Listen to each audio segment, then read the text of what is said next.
Baik, yang terakhir Mas Usama, persilahkan. Terima kasih Mbak Nisa, Pak Moderator. Gus Menteri, mohon izin untuk bertanya. Sekian banyak pertanyaan tadi di berbagai aspek ekonomi, sosial, politik, dan sebagainya. Saya mau nyoba satu aspek yang barangkali tidak banyak yang menanyakan ini, tapi saya rasa dalam prakteknya di masyarakat desa itu sangat terasa, Pak. Yaitu ketika sekian banyak dana masuk ke desa, dana dikelola oleh desa secara mandiri dan sebagainya, justru merubah tataran budaya yang ada di desa itu sendiri dari yang sebelumnya sangat guyup, membantu antara satu rumah dengan yang lain. Karena kapital ini berputar di antara masyarakat desa juga jadi berubah gitu. Nah, kira-kira apakah ada concern juga dalam hal ini dari pemerintah Kementerian Desa untuk supaya ya sejahtera, uang beredar tapi tetap guyup gitu, Pak. Itu aja mungkin, Pak. Makasih banyak. Baik, pertanyaannya dipersilakan Pak Menteri untuk memberikan tanya. Oke, terima kasih. Luar biasa. Jadi pertama, bagaimana teknologi yang efisien. Jadi begini, kita kan tidak bisa kerja sendiri. Kita nggak bisa kerja sendiri, pasti ada bicara lintas kementerian, lintas lembaga. Seperti yang saya ceritakan tadi di Kalimantan Tengah, yang kita mau ekstensifikasi lahan pertaniannya transmigran. Tugas Kementerian Desa menyiapkan sumber daya manusia, kepastian lahan, ya, kemudian fasilitas pasca panen. Karena apa? Karena beberapa fasilitas itu ada di wilayahnya transmigrasi. Misalnya rice milling unit, tempat penjemuran atau pengeringan dan seterusnya. Tetapi bicara tentang penataan irigasi, Menteri PUPR. Bicara tentang ini keterpenuhan air, itu lingkungan hidup. Bicara tentang bibit yang bagus, pemupukan yang bagus, manajemen tanah yang bagus, bagaimana bisa produksinya tinggi, itu Menteri Pertanian, Kementerian Pertanian. Jadi tidak bisa diselesaikan itu, jadi kerja semua adalah keroyokan. Begitu juga di desa, kita bicara selalu keroyokan. Makanya saya sudah, sejak saya ditunjuk sebagai Menteri, pertama yang saya kunjungi, yang saya ajak ngomong adalah Menristek, Kementerian Riset dan Teknologi. Kenapa? Saya butuh teknologi tepat guna. Desa yang dibutuhkan adalah teknologi tepat guna, skala kecil, bukan skala besar. Jadi bagaimana kemudian permasalahan-permasalahan di desa bisa dijawab oleh Menristek terkait dengan teknologi tepat guna.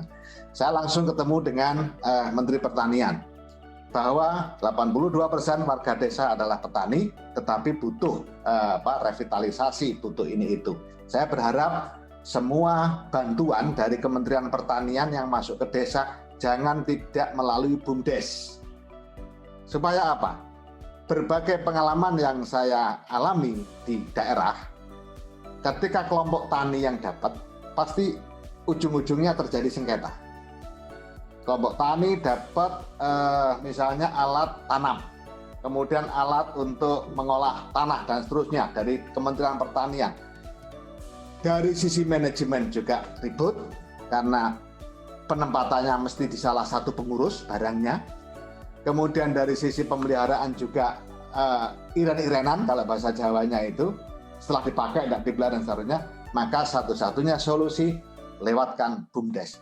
Biar dikelola BUMDes, pembiayaan tanggung jawab BUMDes, kalau ada keuntungan juga BUMDes, toh keuntungan BUMDes nanti masuk ke APBDes. Nah, jadi di situ bedanya. Kalau keuntungan kelompok tani tidak akan dirasakan oleh rakyat desa. Tapi kalau keuntungan BUMDes dirasakan oleh rakyat desa, kenapa? Karena ujungnya juga nanti masuk ke APBDes dalam bentuk pendapatan lain. Jadi APBDes itu ada 3 sumbernya. Alokasi dana desa dari Pemda, dana desa itu sendiri dari APBN, kemudian sumber lain yang halal dan tidak mengikat, ini biasanya dari BUMDes, dari hasil-hasil usaha di desa. Nah, jadi modelnya seperti itu. Nah, teknologi apa yang dibutuhkan sesuai dengan kondisi daerah. Misalnya kemarin saya ke Nusa Tenggara Timur, di sana butuh teknologi untuk processing kelapa ke virgin oil, ke minyak goreng dan seterusnya. Kelapa sepanjang kita memandang itu kelapa. Tapi baru 2 BUMDes yang memproses itu menjadi virgin oil, menjadi minyak goreng, menjadi ini itu sesuai dengan produk turunan dari kelapa. Sementara produksi kelapanya sangat tinggi. Nah, disinilah kemudian tentu kita bicara di situ adalah bagaimana memanfaatkan produk unggulan itu. Di tempat lain kita temukan misalnya yang ramai setelah COVID itu kurkuma, temulawak, kunir, kemudian jahe dan terusnya. Nah, tentu tidak bisa kemudian ini juga harus ada teknologi sendiri bagaimana menanam yang baik, bagaimana memanen yang jadi sehingga seperti yang saya sampaikan tadi, mengelola pembangunan desa sama dengan mengelola Indonesia. Artinya dari Sabang sampai Merauke ada 74.953 desa dengan karakteristik yang berbeda-beda, bahkan bisa saja bahasa antar satu desa dengan desa lain berbeda. Misalnya di Papua, bisa saja antara satu desa dengan desa lain nggak saling mengenal bahasanya. Di NTT mungkin saya pernah melihat ke sana ada desa yang bahasanya berbeda lagi. Ya sama dengan nggak usah jauh-jauh ke NTT ke Papua. Bahasa Maduranya Bawean, ya kan? Ini mungkin ada yang dari Madura. Bahasa Maduranya Bawean dengan bahasa Maduranya Bangkalan itu beda, bener nggak? Nah, itu kecampuran mana? Bugis kalau tidak salah. Bahasa Maduranya Bawean itu sudah kecampuran Bugis. Nah, itu satu contoh. Nah, sehingga memang kita kaya luar biasa. Makanya harus spesifik, tidak bisa kemudian disamakan. Jadi merubah tatanan pembangunan desa sama dengan merubah sumber daya manusia. Karena di sini ada perubahan paradigma, perubahan konsep, perubahan perilaku.